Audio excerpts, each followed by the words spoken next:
Amen! Amen!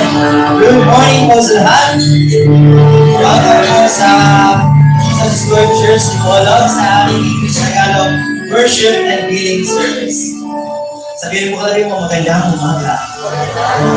Ay! Woo! Sabi nga, ang tema school.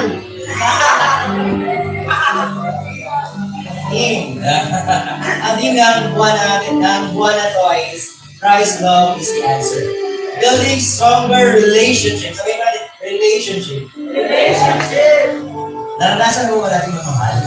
Yes. Oh. Simahin ko, friend ko lang tanong. Naranasan mo ba natin magmahal ng matawag mahirap mahalin? Yes. Anong ilihing mapangyahay? Yes! Di ba? I mean, madaling magmahal sa tao, madaling mahalin. But then, it's quite difficult to love somebody na hindi mo kaibig-ibig. Tama ba? I mean, maybe a close friend betrayed us or mayroong family member na palaging hindi tayo naiintindihan, or somebody na we deeply care, but then in return, hindi naman gano'n ka-appreciated. Hindi na ka-appreciate. So, I mean, love is a very splendid thing. Nakanta na ba ako? So, yung mga katabi mo kapatid, mahirap ba kumahalin? Ano ka? Tingnan mo sa mata. Kapatid, mahirap ba kumahalin? Loving others is easy when relationship is going well. But what happens when things gets hard? But what happens pag may mga pagsulong na? But what happens if may mga conflicts na? But what happens if may mga problems na? Kaya nga, Christ's love is the answer. This month, dapat matutunan natin kung paano mag-build ng stronger. Kung meron tayong strong na relationship, we need to build it, make it a stronger one, stronger relationship. And, kagaya nga, di ba? As human beings po kasi, limited po ang pag-ibig natin. Do you agree? As human beings, limited po ang ating love. We are wired to many relationships. May tayong relasyon sa bahay, may relasyon sa opisina, sa school, meron tayong relationship within, mayroon kanya tayong circle of friends. But then, we often struggle with patience, strength, understanding, and endurance. Kasi nga, the truth is, our natural love is limited. Madali tayong ma-frustrate, madali tayong mapusay tayo nga, conditional yung love na meron tayo at self-seeking. Amin man lang din sa hindi, self-seeking minsan ang ating pag-ibig na meron tayo. But if we only rely on our emotions, talaga pong mawala yung pag-ibig na meron tayo. Kasi nga, isa sa tutunan ko dito sa Jesus Scriptures sa katuruan, love is not based on emotions. Kasi nga, pag yung emotion lang yung pagbabasya natin, mawawala yun. Ayun, okay ka, hindi na. Ang di ko malimutan about love is a decision of the will. Decision ang love. Kaya kahit anong mangyaring sitwasyon, decision mong magmahal. Amen po ba? Amen. That is why, if limited, if conditional ang love na meron tayo, we need something greater. We need something greater. We need something unshakable, and that is the love from Christ, or Christ's love. We need someone na ito. Dapat ito ang pundasyon natin, ang pag-ibig mula kay Kristo. Ang sabi nga ng 1 John 3:16, ito po yung main verse natin for the whole month. Sabi dyan, this is how we know what love is. Jesus Christ laid down His life for us, and we ought to lay down our lives for our brothers and sisters. Hindi na dyan, Christ laid down His life for us. Madali pong magbigay ng buhay o magbuwis ng buhay sa taong mahal natin. Hindi man lahat, but then may mga tao na willing magbuwis ng buhay para sa minamahal nila. But hindi po para sa lahat. But nakita rin dyan, Christ, no, kahit sino man, kahit ano man ang nakaranakin, kahit sino man tayo, is willing to lay down His life for us. That is why, ganyan na klase. Kasi ang pag-ibig ng Panginoon, hindi kagaya na sa atin. Hindi limited. Hindi conditional. His love is unconditional. Amen? His love is unconditional. His love endures. And His love speaks truths. And His love, ang pag-ibig niya ay may grace. Alam natin yan, yung grasya. That is why, sa kabila ng conflicts, disappointments, misunderstandings na namumuhay ang Panginoon sa lupang ito, alam niya kung paano magmahal. Alam niya kung paano i-handle ang mga tao na nakapalibot sa kanya. So this morning, hayaan po natin ang tatlong bagay, tatlong practical na paraan kung paano ba talaga, next slide Joy, pagmahal sa sa sermon natin na pinamagapan natin. Wagas. Wagas. Sabi mo nga sa mo, wagas. Woo! So, how to love like Christ? Diba? Sabi natin, unshakable yung pagmamahal niya, greater yung pagmamahal niya. So, tatlong parang I know, marami, but then this morning, tatlong practical ko. Ilagay ko dyan sabi niya, even in difficult situations, even in the hardships, kahit sa mga sitwasyon na alam natin na kahirap-hirap magmahal. So let us learn today sa pamagitan sa salita ng Diyos kung paano nga ba magmahal. Ilan mo nga ang katabi mo? Ulit? Ano yun? Paano ba magmahal?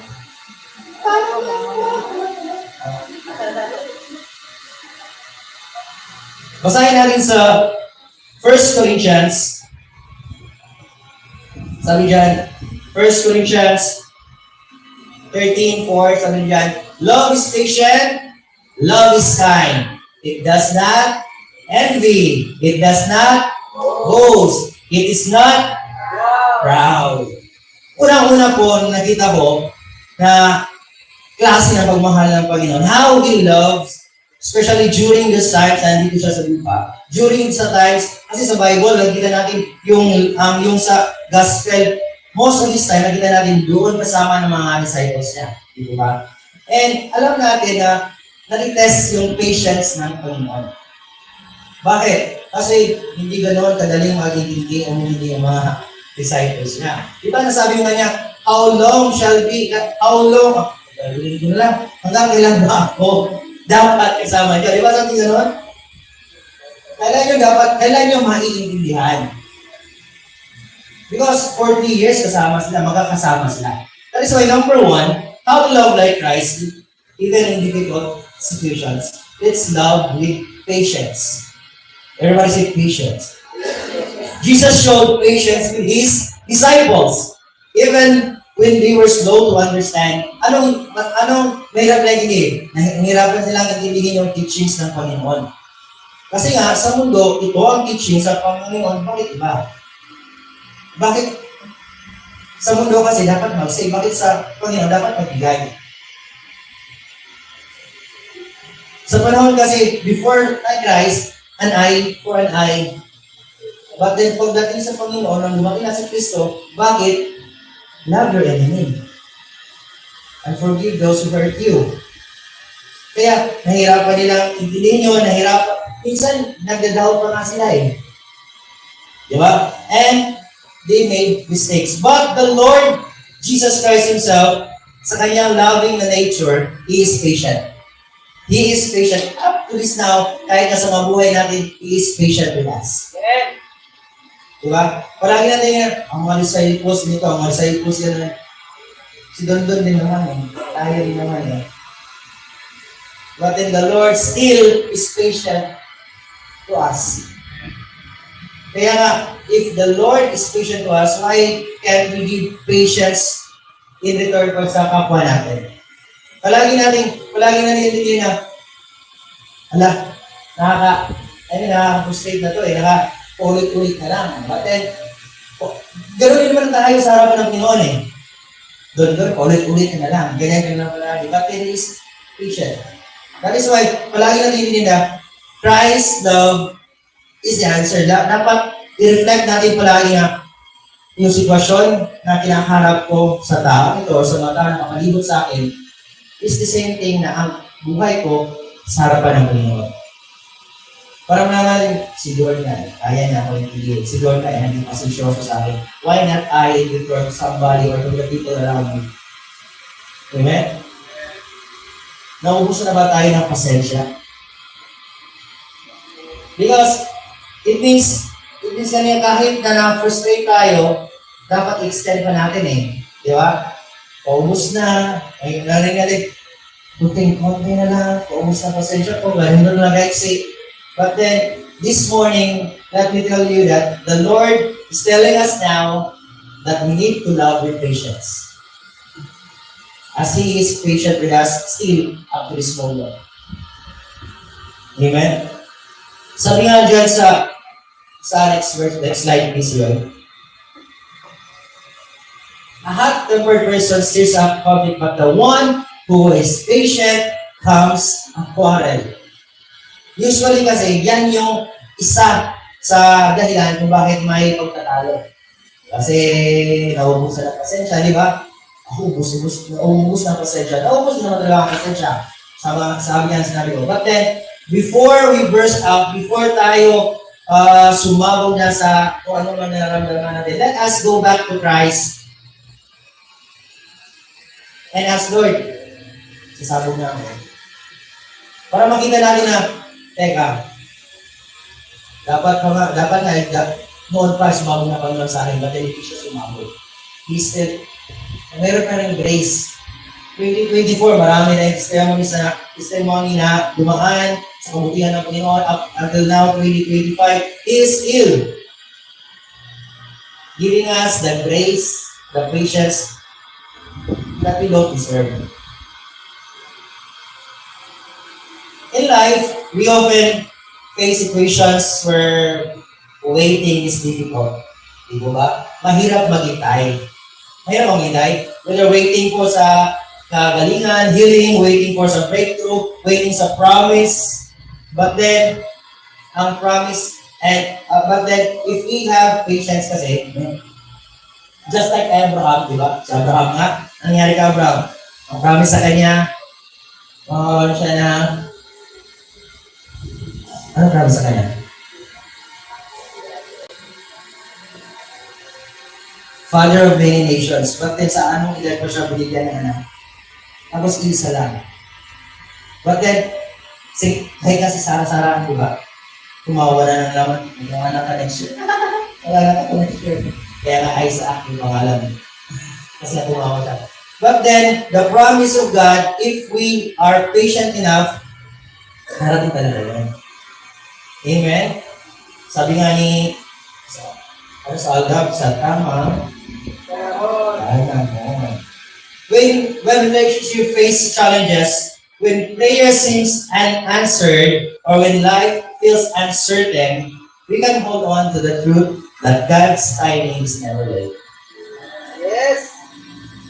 His plans for us are good and His faithfulness never fails. Kaya nga, sa kanya tayo magbabase yung Christ's love kasi andun na Yun yung ating example, yung love niya. And if makuha natin yung ganong klase ng pag-ibig na meron kagaya ng Kristo, alam natin na kaya natin yung ibahagi sa mga tao na nakapaligid sa atin, alam natin na may magandang mangyayari. Amen? So let us love with patience. Amen? So, as an application, so ano po ba pwede natin gawin dyan? So, sa ngayon, when we are talking about patience, siguro may mga tao na naisip natin, na-picture out natin na itong taong to, ubus na ang pasensya ko dito. Siguro yung katabi mo or ibang tao, but then, I know na may tao talaga na kapag nakikita mo, ubus na pasensya ko yan. Ubus na ang pangaral ko dyan. Ubus na ako, tapos na ako dyan. Hands up na ako dyan. Pinakatiwala ko na dyan sa kanya, or sa tita niya, o sa tito niya, o sa Panginoon. But then ako dyan.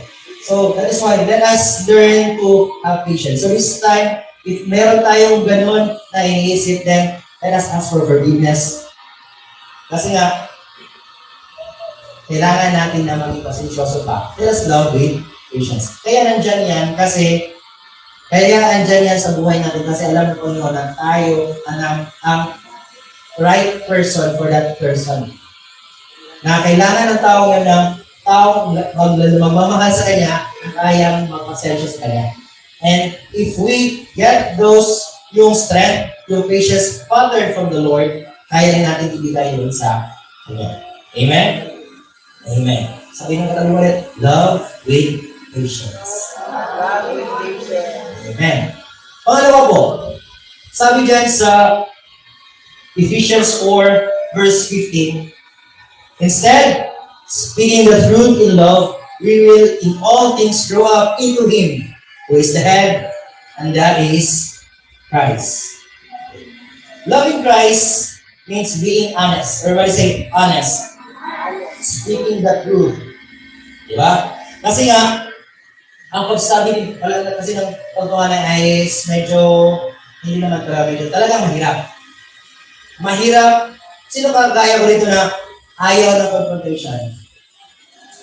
Yung ayaw ng confrontation, nakakapagod kasi confrontation, masakit kasi yan sa masakit sa dibdib, di ba? Yung mga confrontations. Kasi sasabihin mo dapat yung totoo. And if di natin sabihin yung totoo, isussugarcoat natin, ang ending, hindi yung akma na word yung mga gamit natin, at hindi yung healing na from the Lord na gusto niyang sabihin natin, walang mangyayari. Kasi nga, hindi yung exact ang gusto niya. Kahit alam namin na, sabi ng Panginoon, pagsabi mo siya, ganito. But then, minsan, i-justify pa nga natin. Di ba? May mga ganyang instances. But then, speaking in truth, sabi niya, speaking the truth in love, we will in all things grow up into Him who is the head, and that is Christ. So, ang pangalawa po, how to love like Christ is love with truth. Sabi mo sa tabi mo, love with truth. Ang Panginoon po nagko-correct.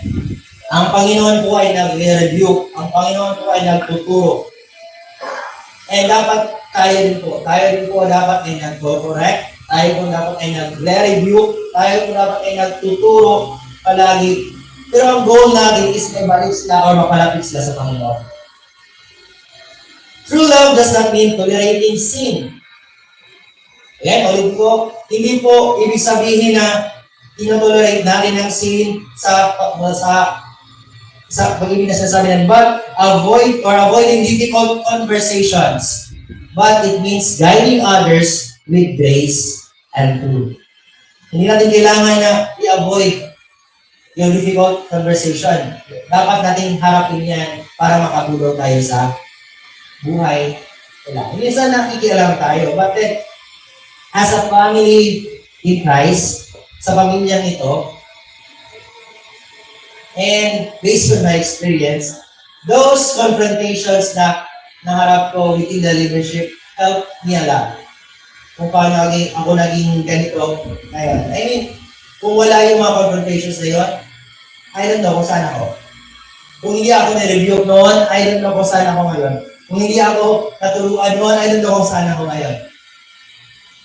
Pero sa totoo lang, alam ko kung saan talaga ako ngayon. Alam ko kung saan ako pupulo na lang. But then, I know if hindi yun nangyari lahat, wala yung mga confrontations ngayon, hindi ako nakatay sa harapan mo. Those confrontations, kasi hindi naman yun basta lang yung pagkamaliga. But then, guided confrontations yan eh. Mayroong objective yun na turuan ako with love, in love. para mabago yung buhay ko, para ayusin ang buhay ko. Hindi para sa kanila, but then para pa rin yung sa akin. And if may mga tao tayo or may mga tao na kapalibo sa atin ng ganun ang treatment sa atin, then praise God. Kasi may mga tao na nag-rebuke, nagtuturo, at saka nagko-correct sa amin. And I praise God po sa pamilya nito, lalo na sa leadership, kasi hindi sila napapagod.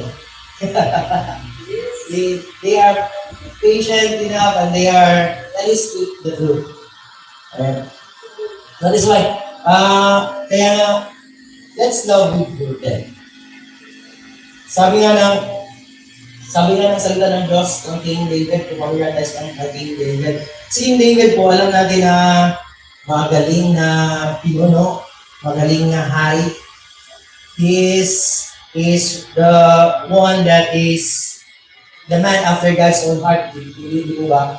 But then, alam din natin kung ano yung ginawa niya kay Bathsheba. Nagkasala din po siya. So tingin niyo, kung walang taong nag-correct, kung walang nagmahal sa kanya ng lubos para i-correct siya, ano kaya nangyari ang King David? Kasi may nagmahal siya, the Lord loves him. Kasi nga, he is naman after his God's own heart. Kailangan kong i-review to. Kailangan kong magsabihan to. And there's Nathan. Si Nathan po, isa sa mga prophet. Si Nathan, ang ginawa ni Nathan dito, nagbigay siya ng parable kay David, parable ng story kay David. Sabi niya, may isang mahirap na ninakawan ng sheep ng isang mayaman. Sabi niya gano'n. Tapos sabi niya, bilang hari, anong gawin niyo? And David, nagalit siya. So, dapat magbayad 4 times parang gano'n. And then, dapat nagalit si David sa gano'ng sitwasyon. And alam niyo ba kung ano sabi ni Nathan? You are the man. Ikaw yung tao yun. And sa history po, na narinig ko, yun lang po yung pagkasabi niya, you're the man na masakit. Di ba? You're the man. Di ba? Magandang compliment yan. But that time, yung sinabi ni Nathan sa kanya, you're the man. Ikaw yung tao yun. Ikaw yung tao yun. Ikaw yung sinasabi ko na gano'n ang sitwasyon. That is why, after that one, alam natin ng history, he repented. And, nakita natin nag-stay si David in the presence of God. And nag-undergo siya nung, kumbaga, disciplinary, kumbaga gano'n. Until such time na naibalik niya ang sarili niya yan sa presensya ng Panginoon. Because mayroong taong nagmahal sa Kanya that love Him with truth. Kaya po kailangan talaga ng confrontation. But then, not to the extent na mapahiya tayo, but then to the extent na baguhin tayo. Kasi nga mali yung ginawa natin. Amen? If you love someone, be willing to speak the truth. Even when it's uncomfortable. But then, gawin natin ito with love and humility. Para let's seek good pa rin sa ating ginagawa. Amen? So, how we love like Christ, let's love with you. Tingnan mo katabi mo. Sabi mo, handa ka na ba? Handa ka na ba sa truth? Ito na. Well, let's love with truth. Amen? Sabi po ng Proverbs 28 verse 23, whoever rebukes a person will in the end gain favor rather than one who has a flattering tongue. Kapag may kakilala tayo na alam natin na may ginawa tayong mali at hindi tayo nagsasabihan, sabihin natin, magsabihin naman ako. Yung totoo. Huwag mo i-share ito. And hindi doon, dapat tayo din as Christians, as JM, dapat yung heart natin willing din to receive ng ganon klase. Kaya po, naisali ito ngayon, kasi siguro 2025 may maraming ganito. Dapat mag-treat tayo ng ganito. Baka masyado tayong binibigay ng salita ng Diyos, ng ating mga na leadership. But then, I tell you, kaya, ay isa kasi ito palagi sa application ko eh. Dapat, sa application ko dapat na ako, dapat ko lang pagsabihan sa ganito, dapat ko lang pagsabihan sa ganyan. But then, but then ngayon, the Lord is telling us na, as a church, let us be ready enough dahil may mga confrontations, may mga pag-ibig na dadaan sa ganitong paraan. And this is helpful para sa atin po. Huwag tayong maging, kapag pinagsabihan na wala agad sa church, pinagsabihan na offend agad, nagtatampo. But then, again, sabi ko kanina, yung mga ganitong situation, it will help us to build stronger relationships within us. Kasi yung leadership na nagtatral sa akin before, sila rin yung mga tao na pwede kong pagsabihan ng mga sikreto ko, yung mga nangyayari sa buhay ko, and they are the ones who are praying for me. And they are constantly asking, kumusta ka na? How are you now? So, mga bagay. And doon natin makasukat na, ito yung mga tao na pili ako maging totoo talaga. Kasi kaya nila akong pagsabihan kung talagang nalito. Amen? Amen. So, again, for this speaker, kung may mga friends man tayo na they're making choices that alam natin na nakaka-harm spiritually, let's don't stay silent. Or natatakot baka yan na magsalita. But then, let us pray for wisdom. Then, let's lovingly speak the truth. Bakit? Wala pa ako ng ganun stalo na wala akong ito, but then, alam ko mali yung ginagawa ko. So, sabi ko man nila, let's, So, again, love with truth. Amen? And lastly, dito po tayo matatapos. Sabi doon sa Galatians 6 verse 9, let us not become weary in doing good, for at the proper time, we will reap a harvest if we do not give up. If we do not give up. Amen. Alam natin na ang Panginoon din, during His time, during His time, ng panahon na nandito siya sa lupa, nagtatawang-tao siya, may mga nangyayari din na akala natin tayo lang nakakaramdam. But then, as Jesus Himself, na-experience siya yung kahit ng klase-klase mga hardships, yung gutom, yung rejection, yung mga ganon. But then the Lord, He does not become weary in doing what is good. Kumbaga, dahil mahal niya tayo, kahit alam niya ang dadaan siya sa krus, hindi ko pwedeng sabihin, ang goal niya is yung krus. Dahil alam natin na in 3 days, nabuhay siya.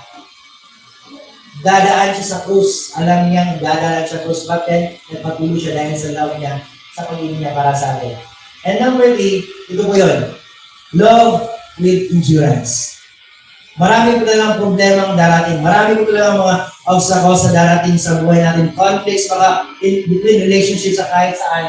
But then, let us endure those things. But dadaan naman talaga yun. Always, ito yung lagi sinasabi ko sa sarili ko, dadaanin ko. It will not stay. Season lang to. Kung meron man sa ngayon na may mga conflicts or meron problema, season lang yan. Ang totoo po ay ang Diyos natin ay always andyan. But then yung mga problems na meron tayo, season na lang yan. So that is why, let us love din po with endurance. I mean, hindi lang kasi let us love dahil maganda, dahil Valentine's Day, dahil Arts Day ngayon, February 45, dapat ganito, dapat ganyan. But then let us give love in every season dahil nga, kahit yung away man, yung tampuman, yung ganaman ang nangyari, dapat ang pag-ibig ng Panginoon ay is palaging nangyayari.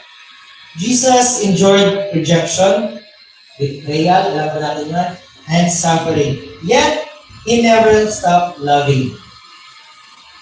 Loving like Christ means remaining faithful in love, even when it's exhausting.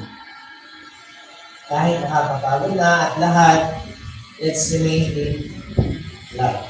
Kaya nga sabi ko kanila, hindi based on emotions. It's a decision. Dahil, alam natin na may mga araw talaga na ayaw mo. Ba't yung gagawin mo dahil decision mo magmahal? Amen? Amen.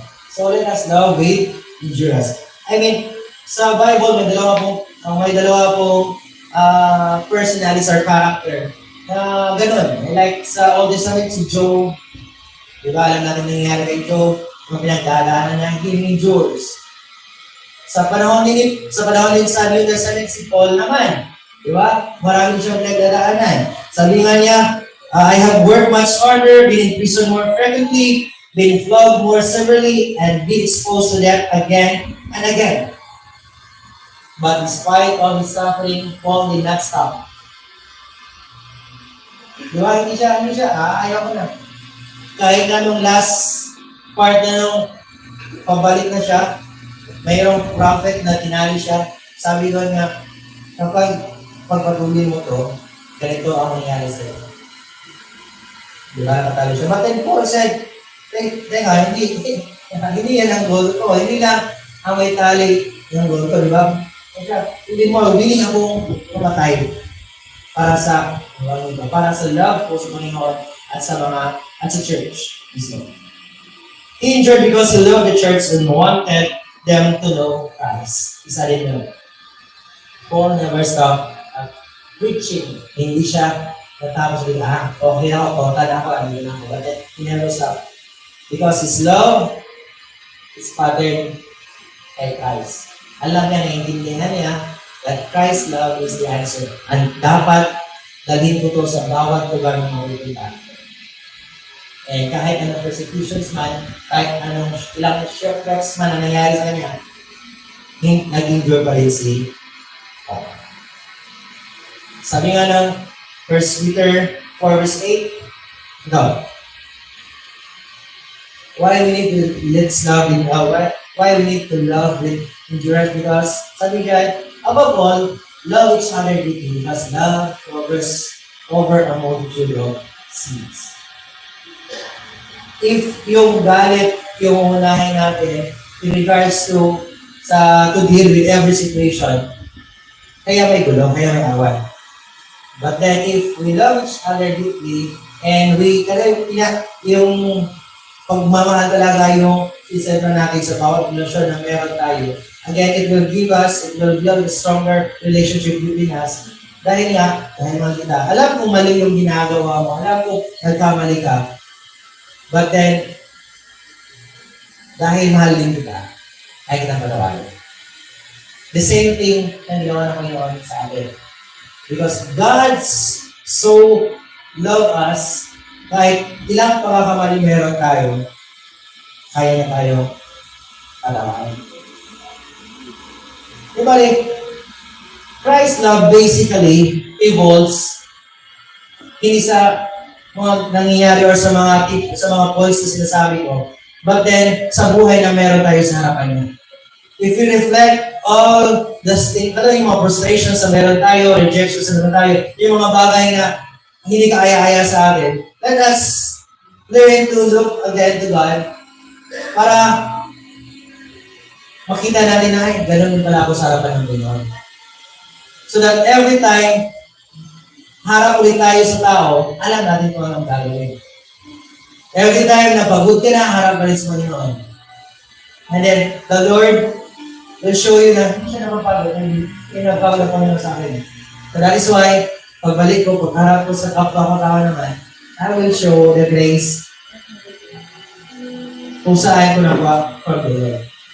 The love from Him, Christ's love is indeed the answer.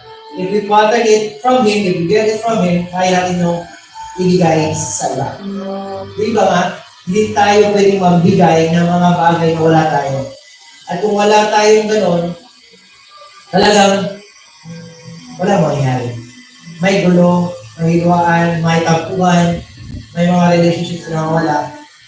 But then, if uhugot ulit tayo doon sa source ng pagmamahal. Because He is the source, He is love. Alam natin kung paano magmahal. We will learn to love kasi nga puno tayo ng pagmamahal sa Kanya. Galing sa Kanya. If we are full with love from the Lord, we can aapaw yun at kaya natin ibigay yun sa mga tao na kapaliwas. Kaya nga, as well, if you feel like giving up on loving someone, whether a family member, a friend, co-worker, classmate, or sino pa mga circles na meron tayo, let us ask God for strength to continue loving them with patience, with truth, with endurance, just as He, the Lord, loved us. Kumayo tayo na lang.